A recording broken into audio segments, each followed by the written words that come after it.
Hi friends, this video shows how to install Samsung Internet Browser. Open this Samsung Store app, tap on the Store app icon.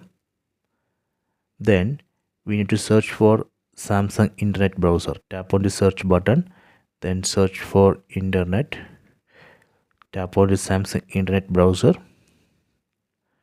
Tap on this download button.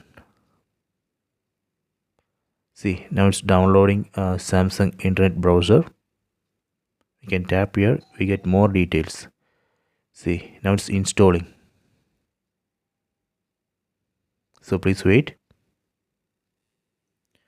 See, installation completed. We can tap on this open button or go to home screen. Here you can see the icon of Samsung Internet Browser. Tap on this icon. Tap on more, tap on continue. Done. So this way we can download and install Samsung Internet Browser. So please try this. I hope you have enjoyed this video. Please subscribe this channel. Please like and share the video.